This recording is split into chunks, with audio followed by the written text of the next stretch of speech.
our country, our economy, and our leadership in the world.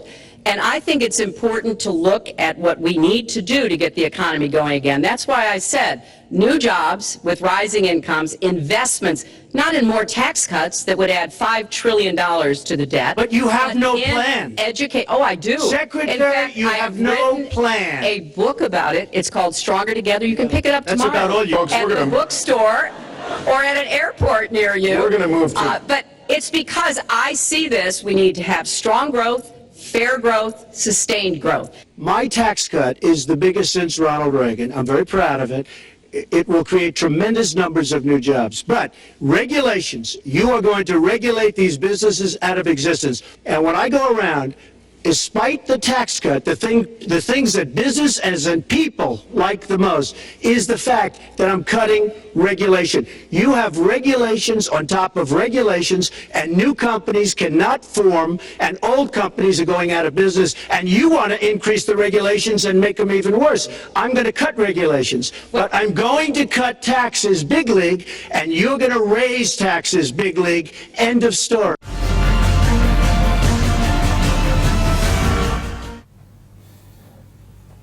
Good morning amphi సమర్పిస్తున్న business breakfast షోకి స్వాగతం.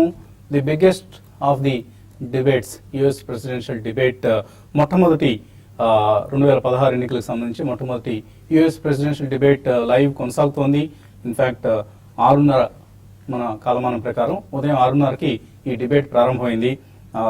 ఈ 2 గంటల్లో కూడా చాలా హీటెడ్ డిబేట్ ఇద్దరు ప్రెసిడెన్షియల్ క్యాండిడేట్స్ మధ్య, డొనాల్డ్ ట్రంప్ అలాగే హిల్లరీ క్లింటన్, ఈ ఇద్దరి మధ్య వాగ్వివాదాలు, విమర్శనాస్త్రాలు కొనసాగుతూనే ఉన్నాయి. సో డొనాల్డ్ ట్రంప్ స్టేట్మెంట్స్ ఎప్పట్లాగానే వాడిగా వేడిగా కొనసాగుతున్నాయి. For instance, we're losing our jobs as many countries are piggy banking on us to rebuild China. అలాగే we need to strengthen our borders for US అంటున్నాడు ఆయన. అలాగే extra immigration hurdles for Muslims అన్నదానికి ఆయన ఓట్ చేస్తున్నారు. Trade partners మీద hire tariffs ఉండాలా అంటే ఎస్ అంటున్నారు. సో ఇలా రకరకాలుగా కొన్ని కాంట్రవర్షియల్ స్టేట్మెంట్స్తో చాలా వాడిగా వేడిగా యూఎస్లో ప్రెసిడెన్షియల్ డిబేట్ జరుగుతోంది. సో మన మార్కెట్స్ విషయానికి వెళ్ళబోయే ముందు యూఎస్ ప్రెసిడెన్షియల్ డిబేట్కి సంబంధించి ఐటీ ఇండస్ట్రీకి ఎటువంటి కన్సర్న్స్ ఉన్నాయి, యూఎస్ ప్రెసిడెన్షియల్ క్యాండిడేట్గా ఐటీ ఇండస్ట్రీ ఎవరిని కోరుకుంటోంది, తదితర అంశాలపై మనతో మాట్లాడేందుకు నాస్కామ్ చైర్మన్గా చేసిన మనకు, అలాగే సైంట్ అధినేత శ్రీ బివిఆర్ మోహన్ రెడ్డి గారు మనకు టెలిఫోన్ లైన్ అందుబాటులో ఉన్నారు. మోహన్ రెడ్డి గారు, గుడ్ మార్నింగ్ అండి. Good morning. సో చాలా వేడిగా వాడిగా సాగుతోంది యూఎస్ ప్రెసిడెన్షియల్ డిబేట్. అయిపోయింది. ఓకే ఓకే ఓకే సో చాలా చాలా తీవ్రమైన వ్యాఖ్యలు మనం విన్నాము.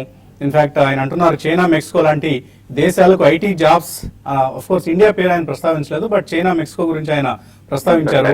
Donald Trump IT jobs export కావడాన్ని ఆయన చాలా తీవ్రంగా మండిపడుతున్నారు. సో దీన్ని మన ఐటీ ఇండస్ట్రీ ఎలా తీసుకోవచ్చు? ఒకటండి, ఇప్పుడు ప్రెసిడెన్షియల్ ఎలక్షన్ అన్న తర్వాత ఎలక్షన్ లో పాలిటీషియన్స్ మాట్లాడే విధానం, ఆ తర్వాత చేసేటటువంటి విధానం వేరేగా ఉంటాయండి. అమెరికాలో కూడా చాలా చెక్స్ అండ్ బ్యాలెన్సెస్ ఉంటాయన్నమాట. ఓ పక్కన వాళ్ళకు కాన్స్టిట్యూషన్ ఉంది, which is largely run by senate and Congress. అతను ఇంకో పక్క వాళ్ళకి జ్యుడిషియరీ ఉంది, which is run by the supreme court. And then there is executive powers which rest with the president. President ఏదో ఒక్కడిగా ఏదో చేసేయడానికి వీలు కాదండి అమెరికాలో. అందుకోసం ఓట్ బ్యాంక్స్ రియోటిక్ కోసం అని చెప్పి ట్రంప్ గారు ఎన్నో స్లోగన్స్ చెప్పొచ్చు, కానీ అవన్నీ ఇంప్లిమెంట్ చేయడానికి అంత ఈజీ కాదండి. ముఖ్య విషయం ఏంటంటే ఆయన ఎలక్ట్ అవ్వాలి. ఎలక్ట్ అయినప్పుడే ఇది అవుతుంది అనమాట. మీరు పూర్తిగా డిబేట్ చూస్తే second half debate, not in second half, ఈ హాఫ్ అన్ అవర్ లో మొట్టమొదటి ట్రేడ్ విషయాల్లో కాస్త రియోటిక్ గా తెలిపారు. ఆ తర్వాత ఈ ఇరాక్ వార్ గురించి అయితేనేమి, తర్వాత ఆ బర్తర్ మూవ్మెంట్ గురించి వాటిలో probably he sounded very weak అండి. హిల్లరీ క్లింటన్ గారు షోడ్ హర్ ఎక్స్పీరియన్స్. అంటే ఆవిడ ఎలాగో విదేశాంగ శాఖ సెక్రటరీగా అంత ముందు చేశారు కాబట్టి అది పనికి వచ్చింది అనుభవం. లేదండి, I think she has a good comprehension of issues అండి. అండ్ మోర్ ఓవర్ ప్రెసిడెంట్ అన్న తర్వాత వాళ్ళు ఏం మాట్లాడుతున్నారో, ప్రపంచంలో తక్కిన దేశాల్లో ఉన్నటువంటి ముఖ్యమైనటువంటి ప్రధానులు అయితేనేమి, ప్రెసిడెంట్లు అయితేనేమి, వాళ్ళ విషయాలు వెంటనే they take notice of it అనమాట. సో ప్రెసిడెంట్ అనేటువంటి మనిషి, కాబోయే మనిషి చాలా కంపోజర్ తో, చాలా క్యాలిక్యులేట్ గా మాట్లాడాలి. అది బాగా డెమాన్స్ట్రేట్ చేశారు హిల్లరీ క్లింటన్ గారు. ఓకే, మోహన్ రెడ్డి గారు, అంటే ఇప్పుడు యుఎస్ ఇప్పుడు ఎకానమీకి సంబంధించి కావచ్చు రకరకాల ఛాలెంజెస్ ఫేస్ చేస్తుంది. వాళ్ళు ఇంకా వడ్డీ రేట్లు పెంచలేని పరిస్థితిలో యుఎస్ ఫెడరల్ రిజర్వ్ కనిపిస్తోంది మనకు. సో ఈ నేపథ్యంలో ఒకవేళ ట్రంప్ కనుక నిజంగానే ఆయన అధ్యక్ష పదవికి ఎన్నికైతే ఈ ఇండియన్ ఐటీ ఇండస్ట్రీకి ఏ విధంగా మారే అవకాశం ఉంది? అంటే ఎకనామిక్ ఛాలెంజెస్ ని అధిగమించడానికి, మేబీ వాళ్ళ ట్రేడ్ డెఫిసిట్స్ ని కంట్రోల్ చేసుకోవడానికి ఐటీ ఇండస్ట్రీ మీద ఏదైనా ఆంక్షలు విధించే అవకాశం కనిపిస్తుందా? చాలా తక్కువ అండి. ఎందుకంటే మీరు డీపర్ గా వెళ్ళి చూస్తే అండి, American economy IT industry, Indian IT ఇండస్ట్రీని వాడటం వల్ల బెనిఫిట్ అయ్యారు, కానీ వాళ్ళ ఎకానమీ ఏం దెబ్బతినలేదండి. యాక్చువల్ గా వాళ్ళ ఎకానమీ ఇంకా కొంచెం స్లో డౌన్ అయిందంటే ఇంకా ఎక్కువ వాడతారు అనమాట. Okay, because cost becomes a very important ingredient అండి. They like to get more than for low cost. Okay, కాకపోతే కొంత ప్రెషర్ రావచ్చు మార్జిన్స్ మీద, కానీ వాల్యూమ్ మాత్రం ఇంకా పెరుగుతుందండి. ఎప్పుడైతే యుఎస్ ఎకానమీ ట్రబుల్స్ లోకి వెళ్తా ఉందో ఇంకా వాల్యూమ్ పెరుగుతా ఉంది, కానీ తగ్గడం లేదు. సో మనం ఐటీ ఇండస్ట్రీ ఏ మాత్రం ఆందోళన చెందాల్సిన అవసరం లేదు లేదండి. అంటే నో వరీస్ అట్ ఆల్. అంటే ఐటీ ఇండస్ట్రీ, మీరు నాస్కామ్ చైర్మన్ కూడా ఉన్నారు కాబట్టి ఐటీ ఇండస్ట్రీ మూడ్ ఎలా ఉందండి? అంటే ఎవరిని మనం కోరుకుంటున్నాం? డొనాల్డ్ ట్రంప్ వస్తే బాగుంటుంది అనుకుంటున్నారా, హిల్లరీ క్లింటన్ వస్తే బాగుంటుంది? లేదండి, that we will not say అండి. You can make the judgment at this point of time. Hillary Clinton గారు చాలా ప్రో ఇండియా గా ఉంటారు. చాలా గ్రేట్ రిలేషన్షిప్ షీ హ్యాస్ అండి with many people around the world. So including me, I know her personally well. So therefore, obviously she understands all the issues much better than Trump. So you know the answer thereafter. Okay. And US presidential debate, మనం first debate మనం చూసాం. Overall గా ఎవరు score చేశారు అనిపించింది? Hillary Clinton అండి. Okay. Hillary Clinton. Absolutely clear verdict from my side. Okay. Thank you very much, Mohan Reddy. So that is what the IT industry feels about this whole debate. అది 2 గంటల పాటు సాగిన presidential debate ముగిసింది. So ఇందులో Hillary Clinton భారత్కు అనుకూలంగా ఉన్నారు అన్న అభిప్రాయాన్ని మోహన్ రెడ్డి గారు వ్యక్తం చేస్తున్నారు. అలాగే హిల్లరీ క్లింటనే ఈ డిబేట్ లో పైచేయి సాధించారని కూడా ఆయన చెప్తున్నారు. మేబీ కొద్దిసేపట్లో మనకు మీడియా పోల్స్ అన్ని వస్తాయి ఎవరు పైచేయి సాధించారన్న అంశానికి సంబంధించి. And will keep you updating about the US presidential elections and the debates. ఇక మార్కెట్స్ విషయానికి వస్తే నిన్న ఇన్ఫాక్ట్ డొనాల్డ్ ట్రంప్ ప్రకంపనలు మార్కెట్స్ ను వణికించాయి. సాధారణంగా అమెరికా ఎన్నికలు అనగానే కొంత నెర్వస్నెస్ ఉంటుంది మార్కెట్స్ లో, యుఎస్ ఎలక్షన్స్ అనగానే, యుఎస్ ప్రెసిడెన్షియల్ ఎలక్షన్స్ అనగానే. బట్ ఈసారి డొనాల్డ్ ట్రంప్ ఏమైనా విన్ అవుతారేమో అన్న అనుమానాలు మార్కెట్స్ ను కొద్దిగా నిన్న మనం world over, in fact it's global markets అన్ని కూడా నిన్న నష్టపోవడం చూసాం. ఇది ఒకటి మనం ఎప్పటి నుంచో అనుకుంటున్న కరెక్షన్ కొంత కారణం కావచ్చు. But more than that Donald Trump factory నేను ఎక్కువగా పనిచేస్తుంది మార్కెట్స్ మీద అని చెప్పుకోవచ్చు. ఈ నేపథ్యంలో మన మార్కెట్స్ లో కూడా ఓఎన్జీసీ కావచ్చు, ఐటీసీ కావచ్చు, యాక్సిస్ కావచ్చు, ఐసిఐసిఐ ఇటువంటి కౌంటర్స్ లో మనం సెల్లింగ్ చూసాం. But Reliance industries and BPCL markets ను ఆదుకునే ప్రయత్నం చేశాయి. అయితే మనం ఒకసారి యుఎస్ ప్రెసిడెన్షియల్ ఎలక్షన్స్ ముందు అలాగే తర్వాత మార్కెట్స్ బిహేవియర్ ఏ విధంగా ఉంది లాస్ట్ ఫ్యూ ఇయర్స్ గా, ఆల్మోస్ట్ 1996 నుంచి, అంటే లాస్ట్ 20 years నుంచి అన్నది మనం ఒకసారి చూస్తే ఎలక్షన్స్ తర్వాత returns 1 month after bill Clinton 1996 లో ఆయన అధ్యక్షులుగా ఎన్నికైన తర్వాత మన మార్కెట్స్ బిహేవ్ చూస్తే మిగతా వరల్డ్ మార్కెట్స్ పక్కన పెడదాం, కాసేపు ఓన్లీ ఇండియన్ మార్కెట్ పెర్ఫార్మెన్స్ చూద్దాం. 96 లో 1 month ఆఫ్టర్ క్లింటన్ ఎలక్షన్ -8% ఉన్న ఇండియా సెన్సెక్స్ తర్వాత 3 months కి 8.5% లాభంలోకి వచ్చింది. సో 96 పరిస్థితి ఇలా ఉంటే 2000 లో జార్జ్ బుష్ ఎన్నికైనప్పుడు 1 month తర్వాత మన మార్కెట్స్ సెన్సెక్స్ 4.3% లాభపడితే తర్వాత 3 months కి 10.5% లాభపడింది. అలాగే జార్జ్ బుష్ 2004 లో మళ్ళీ రెండోసారి ఎన్నికైనప్పుడు ఫస్ట్ 1 month లో 10% గెయిన్ అయితే సెన్సెక్స్, తర్వాత 3 months కి 14% లాభపడింది. ఒక 2008 లో మాత్రం India Sensex 1 month after Barack Obama election 13% నష్టపోతే 3 months తర్వాత 14% నష్టంతో కొనసాగింది. But that was Lehman Brothers crisis time కాబట్టి దాన్ని మనం ఒక అబరేషన్ గా తీసుకోవచ్చు. అలాగే 2012 లో బరాక్ ఒబామా రెండోసారి ప్రధానిగా ఎన్నికైన తర్వాత, అధ్యక్షుడిగా ఎన్నికైన తర్వాత ఇండియన్ మార్కెట్స్ లో సెన్సెక్స్ 3.5% 1 month తర్వాత లాభపడితే 3 months తర్వాత 5% లాభం కనిపించింది. సో ప్రతి యుఎస్ ప్రెసిడెన్షియల్ ఎలక్షన్ తర్వాత బులిష్ గా ఉన్న వాళ్ళకే మార్కెట్స్ కలిసి వచ్చాయన్న అంశం దీన్ని బట్టి మనం అర్థం చేసుకోవచ్చు. ఇంకా చాలా ఫ్యాక్టర్స్ మనం మాట్లాడుకోవాలి, కానీ ఇవాళ సమయం తక్కువగా ఉంది కాబట్టి అనలిస్ట్ దగ్గరికి వెళ్ళిపోతాను నేను. సో ఎటువంటి యుఎస్ ప్రెసిడెన్షియల్ డిబేట్ మనకు కన్క్లూడ్ అయింది, ఫస్ట్ డిబేట్ అయిపోయింది. సో ఎటువంటి కన్క్లూజన్స్ మీరు డ్రా చేస్తున్నారు? లాస్ట్ హాఫ్ అన్ అవర్ మీరు జర్నీలో ఉండుంటారు, ఫాలో అయ్యి ఉండరు. ఫస్ట్ పార్ట్ మీరు పొద్దు నుంచి వింటూనే ఉన్నానండి. Some of the aspects But generally, political speech and that too one-on-one on this podium అనేసరికి there will be a lot of rhetoric అండి. ఇద్దరు దగ్గర నుంచి కూడా lot of rhetoric ఉంటుంది. But last 1 year లో మనం ఇద్దరిది కూడా మనం వింటూనే ఉన్నాం. వాళ్ళ వ్యూస్ ఏంటి, ఆ ఎకానమీ మీద కానివ్వండి, లేకపోతే ఇల్లీగల్ ఇమిగ్రెంట్స్ మీద కానివ్వండి, లేకపోతే వరల్డ్ వైడ్ వాళ్ళ పాలసీస్ ఎలా ఉంటాయి, ఇవన్నీ కూడా. సో డెఫినెట్లీ ఎవరిని సామాన్య అమెరికన్ అడిగినా కానీ అట్లీస్ట్ దో 40 to 41 to 44% చాలా నేరో లీడ్ ఉన్నా కానీ I think definitely people are wanting Clinton to come అని అనిపిస్తుందండి. రీసెంట్ పోల్ చూస్తే మనకు 44 క్లింటన్ కి అనుకూలంగా 42 ట్రంప్ కి అనుకూలంగా కనిపిస్తున్నారు. 56 నుంచి అది అలా పడుతూ వచ్చిందండి లాస్ట్ 2-3 months లో. సో డెఫినెట్లీ రెటరిక్ అనేది నిజంగా రేపు మార్నింగ్ ఎలక్షన్స్ అయిన తర్వాత ఎవరు ప్రెసిడెంట్ అయినా కానీ I don't think it's very easy for somebody to implement the policies అండి. Because America by itself is a huge monster. అంటే ఒక 4-year పీరియడ్ లో కంప్లీట్లీ రాడికల్ చేంజెస్ తీసుకురావడం అనేది ఎవరి వల్ల కూడా కాదు. సో ఈ కారణం వలన I don't think any industry or even IT industry or ethnic groups which are staying in America they will be greatly disturbed అని.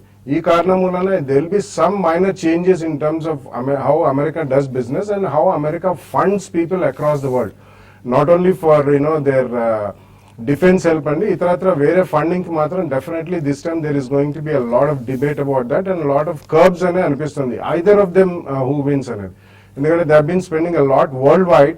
అది వాళ్ళ డెఫిసిట్ కారణం అని చెప్పి ఇద్దరు కూడా they are trying to really put that statement forward. So దాని ప్రభావం వరల్డ్ మార్కెట్స్ మీద ఎలా ఉంటుంది, డెఫినెట్లీ నీజర్క్ రియాక్షన్స్ అనేది తప్పకుండా ఉంటాయండి. బికాస్ కపుల్డ్ విత్ దట్ ఒకవేళ డిసెంబర్లో జానెట్ ఎలన్ గారు if she chooses to increase the rates తప్పకుండా ఒక నీజర్క్ రియాక్షన్ ఉంటుంది. దాని రామిఫికేషన్స్ అనేది వరల్డ్ వైడ్ మార్కెట్స్ మీద ఉంటుంది. కానీ eventually any market will grow on fundamentals అని మనం చెప్తుంటాం. కాబట్టి మన ఫండమెంటల్స్ ఇంప్రూవ్ అవ్వడానికి it may take 1 or 2 more quarters. Slowly మనకి ప్రైవేట్ కేపెక్స్ అనేది ఫామ్ అయితే నెక్స్ట్ 6 months లో మాన్సూన్ కూడా బాగుంది కాబట్టి I think will be on a good wicket అండి. There can be a pause, మన కన్సాలిడేషన్ టు పాజ్ మోడ్ లో కొద్దిగా టైం ఈసారి ఎక్కువ స్పెండ్ చేసే అవకాశం కనిపిస్తుంది మనకి. But ultimately September quarter results లో కొద్దిగా మనకి ఏమైనా బారింగ్ మైనింగ్ అండ్ కన్స్ట్రక్షన్ కొద్దిగా మాన్సూన్ సీజన్ కాబట్టి ఇతరత్ర వేరే ఇండస్ట్రీస్ కాస్త పుంజుకుని ఇన్ఫ్లేషన్ తగ్గితే మాత్రం definitely I think will be on very positive wicket అండి. I'm optimistic and slightly bullish over the next 6 to 12 months time frame. కాబట్టి ఆ సమయం మనం ఉపయోగించుకుని డెఫినెట్లీ మంచి స్టాక్స్ లోడ్ చేసుకోవాలి. ఈసారి కూడా కొంచెం నెక్స్ట్ ఫ్యూ డేస్ లో మార్కెట్ కరెక్ట్ అయ్యి స్టేబుల్ గా ఉంటే మాత్రం తప్పకుండా I think we should buy the stocks at the first price point అనే చెప్తానండి. సో నిఫ్టీ ట్రెండ్ చూస్తే మాత్రం మనకు పాజిటివ్ గా ఉంది. 8742 దగ్గర మనకి లాసెస్ నుంచి బయటకు వచ్చింది ఇన్ఫాక్ట్. సో మేబీ ఒక పాజిటివ్ ఓపెనింగ్ కోసం ఇన్ ఆల్ లైక్లీహుడ్ మనకి ఇయర్ ఎండ్ లోపలే మనం గతంలో అనుకున్నట్టు చాలా మంది మన ప్యానెల్ వాళ్ళు చెప్పినట్టు కూడా we may see ultimate heights in this calendar year end అనే కూడా అనిపిస్తుందండి. So I think we should be bullish, load stocks on every decline అనే చెప్తానండి. ఓకే అండి. సో ఎస్ఎక్స్ నిఫ్టీ ఆల్మోస్ట్ ఒక 65 points కోలుకొని ట్రేడ్ అవుతుంది. ఆల్ ఏషియన్ మార్కెట్స్ లో ఇదే ట్రెండ్ మనకు కనిపిస్తుంది. Hang Seng is trading positive, Shanghai flat note మీద ట్రేడ్ అవుతుంది. In fact of the mother markets US లో కూడా ఫ్యూచర్స్, డౌ ఫ్యూచర్స్ కావచ్చు, నాస్డాక్ ఫ్యూచర్స్ కావచ్చు, పాజిటివ్ గా ట్రేడ్ అవుతున్న సమయం ఇది. సో డిబేట్ అయిపోయింది, అందరికి ఏవైనా కాస్త కూస్త అస్పష్టత ఉంటే అది తొలగిపోయింది. సో ట్రంప్ ధోరణి ట్రంప్దే, మార్కెట్స్ ధోరణి మార్కెట్స్దే. So ignore Trump for the while, ఎందుకంటే ఆయన ఏంటో ఆయనకే అర్థం గారు, మనకేం అర్థం అవుతారు, ఇంకా అమెరికన్స్కి ఏం అర్థం అవుతారు. సో మార్కెట్స్ పరిస్థితి గురించి ఇంకా చర్చ కొనసాగించబోయే ముందు చిన్న బ్రేక్ తీస్తున్నాం.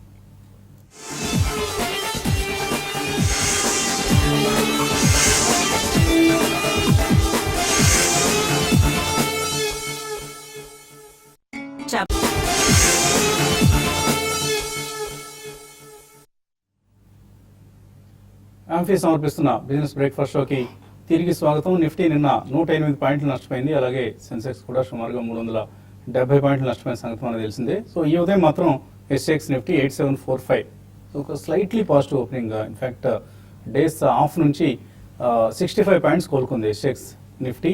సో హ్యాంగ్సెంగ్ 200 పాయింట్స్ కోలుకొని పాజిటివ్గా ట్రేడ్ అవుతుంది. సో ఏషియన్ ఇండిసెస్ పరిస్థితిని బట్టి చూస్తే నిన్నటి నష్టాలు ఇవాళ ఉండకపోవచ్చు, కొంత రికవర్ అయ్యే అవకాశం ఉందంటూ మనకు అర్థమవుతుంది. కాలర్స్ లైన్ ఉన్నారు. మొదటి కాలర్ హలో రాజేష్ కొత్తగూడ నుంచి.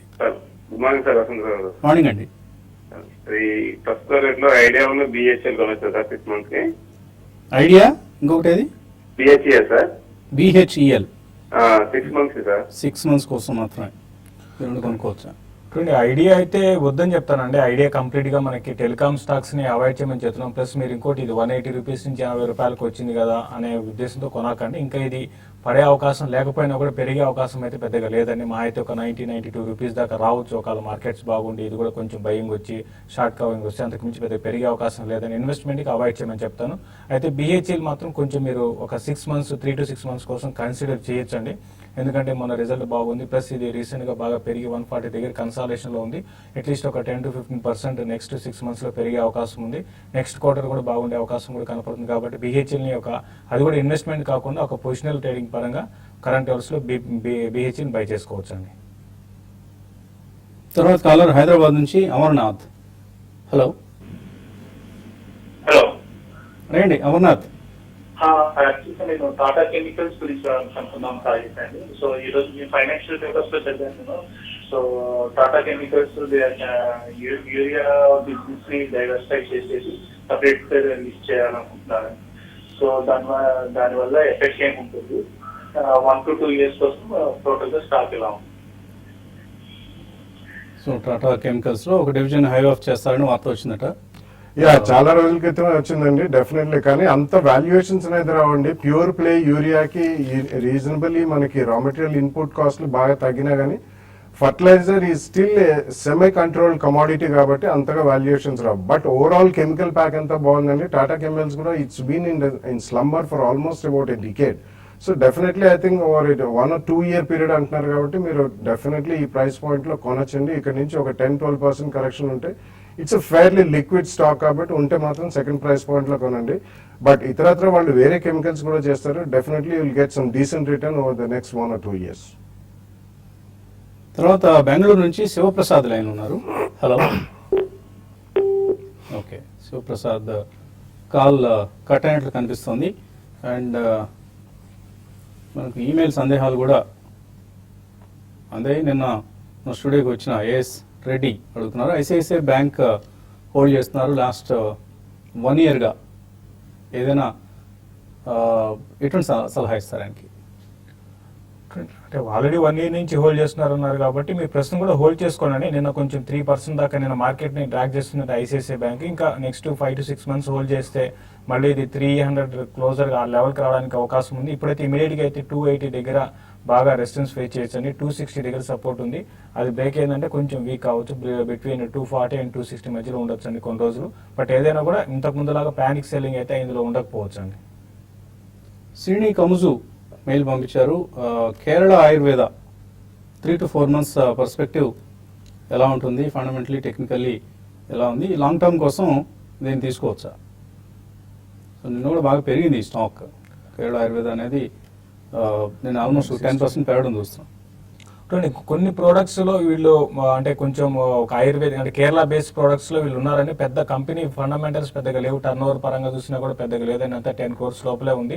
ఇవేంటంటే కొంచెం ఈ మనీ లిక్విడిటీ వచ్చి స్పెక్యులేషన్ లో భాగంగా ఇటువంటి స్టాక్స్ పెరుగుతున్నాయి. కొంచెం రిస్కీ బెట్ ఉంటుందండి. మళ్ళీ ఎప్పుడు రివర్స్ అయితే మళ్ళీ స్టాక్ బాగా పడ్డే అవకాశాలు కూడా ఉంటాయి. కాబట్టి దాని దృష్టిలో ఉంచుకొని మీరు ఎగ్జిట్ అండ్ ఎంట్రీ లెవెల్స్ కరెక్ట్గా ఉంటే మీరు ట్రేడింగ్ లెవెల్లో పొజిషన్ తీసుకోవచ్చు. ఇన్వెస్ట్మెంట్కి అయితే అవుతుంది. అలాగే గౌరీ శంకర్ మెయిల్ పంపించారు. 320 రూపాయల్లో మదర్సన్ సుమి తీసుకున్నారు. 3 to 6 months వెయిట్ చేస్తారట. బులిష్గా ఉందా ఈ స్టాక్? బేరిష్గా ఉందా? ఇప్పుడు మదర్సన్ సుమి ఇంతకు ముందులాగా బులిష్ అయితే లేదండి. మనం చూస్తున్నాం 320, 340 లెవెల్స్ బాగా రెసిస్టెన్స్ జోన్ లెవెల్స్. లాస్ట్ ఒక 3-4 అటెంప్ట్స్ లో అది దాని పైన క్రాస్ కాలేకపోయింది. కాబట్టి మీరు ఎందుకంటే మీరు 3 to 4 months అంటున్నారు కాబట్టి ప్యూర్ గా టెక్నికల్స్ ఫాలో కమ్మని చెప్తాను. కాబట్టి ఆల్రెడీ మీరు ఉంటే మాత్రం మీరు క్లోజర్ గా 320 కానీ దాటితే క్లోజర్ గా 340కి వచ్చినప్పుడు మీరు దీంట్లో అమ్ముకోమని చెప్తానండి. సో రమేష్ అయ్య గారు అడుగుతున్నారు. M&Mకి 475 కోట్ల రూపాయల ఎన్సీడీస్ రైజ్ చేయడానికి పర్మిషన్ వచ్చింది కాబట్టి ఇది M&Mకి మంచిదా, M&M ఫైనాన్స్కి మంచిదా అని? M&Mకి ఎన్సీడీ ఇష్యూ అయితే M&Mకి మంచిదండి. సో వాళ్ళకి కాస్ట్ ఆఫ్ ఫండ్స్ చీప్గా దొరికే ఒక ఇన్స్ట్రుమెంట్ ఇది. 7.5% కూపన్ రేట్తో వాళ్ళు మార్కెట్స్లోకి వస్తున్నట్టున్నారు. So it's one of the fund raising exercises for M&M. So దాని గురించి మనం ఎక్కువ ఆలోచించాల్సిన అవసరం లేదు. But focus on the financials. So M&M ఈ టైంలో ఎలా కనిపిస్తుంది? It's a very steady stock అండి. Over a period of time also అది చాలా డీసెంట్ గా మనకి అబౌట్ 12 to 15% అయితే తప్పకుండా అప్రిసియేషన్ ఇస్తుంది. Because M&M as a company some of the parts మనం దాంట్లో ఎప్పుడు వాల్యుయేషన్ తీసుకోవాలి. They have lot of subsidiaries. దానికి అన్లాక్ చేసి వాల్యూ కూడా క్రియేట్ చేసే ప్రక్రియ నెక్స్ట్ 2-3 years లో వాళ్ళు డెఫినెట్లీ చేపట్టే అవకాశం కూడా ఉంది. M&M as a company is the largest manufacturer of tractors అండి. ఈ ఇయర్ మాన్సూన్ బాగుంది కాబట్టి డెఫినెట్లీ ట్రాక్టర్ సేల్స్ బాగా పెరిగే అవకాశం ఉంది. అండ్ ఇతరత even other vehicles, not only tractors, passenger vehicles as well as trucks కూడా మంచి సేల్స్ వచ్చే అవకాశం ఉంది కాబట్టి as a company it will do well. You can go ahead and buy. Venkatesh Proddaturi అడుగుతున్నారు, IOC, HPCL, BPCL ఈ మూడిట్లో దేన్ని మీరు రికమెండ్ చేస్తారు? ఏ స్టాక్కి ఎక్కువ మార్కులు ఇస్తారు? In terms of size and everything, I think I'll go with IOC only because they are very huge compared to even HPCL and BPCL. Size wise, they are giants. So, ఏ చిన్న మార్పులు వచ్చినా కానీ petrol prices లో I think IOC stands benefited hugely. So, among these three, I would choose IOC. అలాగే jet Airways కొన్నారు ₹400, hold చేయొచ్చా, cell చేయొచ్చా? ఇప్పుడు మీరు ₹400 అంటే మంచి రేట్లో కొన్నారండి. రీసెంట్ గా ఇది కొంచెం అప్ ట్రెండ్ ఉంది. దీనికి సపోర్టింగ్ గా మనకి ఆయిల్ పడడం కూడా ఒక పాజిటివ్ అంశం అండి. అయితే ఇది ఇన్వెస్ట్మెంట్ కి అంత బాగుండకపోవచ్చు కాబట్టి మీరు ఆల్రెడీ మంచి ప్రాఫిట్ లో ఉన్నారు కాబట్టి 560, 580 లెవెల్స్ కానీ వచ్చినప్పుడు మీరు దీంట్లో ప్రాఫిట్ బుక్ చేసుకున్న ఒకవేళ 540 పైన కంటిన్యూ ఉంటే మాత్రం క్లోజర్ ఈవెన్ 600 కూడా రావచ్చు అండి. తిరుపతి గౌడ్ అడుగుతున్నారు, క్యామ్లిన్ ఫైన్ కొన్నారు 350 షేర్లు ₹110, 15 months నుంచి హోల్డ్ చేస్తున్నారు, లాస్ బుక్ చేయమంటారా? క్యామ్లిన్ ఫైన్ సైన్సెస్ ఒక టైంలో 1 year బ్యాక్ బుల్ మార్కెట్ లో బాగా పార్టిసిపేషన్ చేసిందండి. బట్ ఈ మధ్య కాలంలో బాగా వీక్ ఉంది. లాస్ బుక్ చేయాల్సిన అవసరం లేదండి. మంచి స్టాక్ లోనే ఉన్నారు కాబట్టి కొంచెం వెయిట్ చేయండి. 6 to 8 లాస్ బుక్ చేసి ఆయన కళ్యాణి స్టీల్స్ కడదాం అనుకుంటున్నారు. అవుదండి, దానికన్నా ఇదే చాలా బెటర్ పొజిషన్ లో ఉందండి. కాబట్టి క్యామ్లిన్ ఫైన్ సైన్సెస్ లోనే మీరు లాంగ్ రన్ కోసం హోల్డ్ చేయొచ్చండి. అండ్ రిలయన్స్ ఇండస్ట్రీస్ ఇంటర్డే కోసం కొనుక్కోవచ్చా? మారుతి ప్రసాద్ అడుగుతున్నారు. రిలయన్స్ మాత్రం ఈ రోజు కొంచెం ప్రాఫిట్ బుకింగ్ రావచ్చండి. ఎందుకంటే 3-4 సెషన్స్ లో మనం చూస్తే కంటిన్యూగా పెరుగుతూ వచ్చింది కాబట్టి ఈ రోజు ఇంటర్డే కోసం వద్దని చెప్తాను. కావాలంటే రేపు మీరు ప్రయత్నం చేయొచ్చు. ఈ రోజు మాత్రం హై నుంచి ప్రాఫిట్ బుకింగ్ రావచ్చండి ఈ కౌంటర్ లో. సో జీ గ్రూప్ మే అక్వైర్ TV9 అంటూ వార్త వస్తుంది. So maybe in case TV9 మన local channel, Telugu channel, course వీళ్ళకి కర్ణాటక, గుజరాత్, అలాగే మహారాష్ట్రలో బాంబేలో కూడా ఒక హిందీ ఛానల్ ఇవన్నీ ఉన్నాయి. సో ఎప్పటికప్పుడు రకరకాల పేర్లు ఇప్పుడు దాకా వెలుగులోకి వచ్చాయి. ఇప్పుడు ప్రస్తుతం తాజాగా జీ గ్రూప్ పేరు వస్తుంది. ఇంతకుముందు కొన్ని సందర్భాల్లో సోనీ టేక్ ఓవర్ చేస్తున్న వార్తలు వచ్చాయి. ఆ తర్వాత రకరకాల గ్రూప్స్, ఇన్ఫాక్ట్ లోకల్ గ్రూప్ ఒక సిమెంట్ కంపెనీ ఉన్న ఒక ఓనర్ కూడా తీసుకోవడానికి ప్రయత్నిస్తున్నారని వార్తలు వచ్చాయి. ఇవన్నీ కాకుండా ఇప్పుడు జీ గ్రూప్ పేరు వెలుగులోకి వచ్చింది. సో ఏం జరుగుతుందో ఎప్పటికప్పుడు TV5 తెలియజేస్తుంది మీకు. అలాగే TV5లో మన కార్యక్రమాన్ని ముగించి ఇక TV5 మనీలో ప్రవేశించాల్సిన సమయం. సో యూట్యూబ్లో TV5 మనీ ప్రసారాలు కొనసాగుతాయి. సో ప్రస్తుతానికి ఇక్కడతో ఈ కార్యక్రమాన్ని ముగిద్దాం. Keep watching TV5 and TV5 money.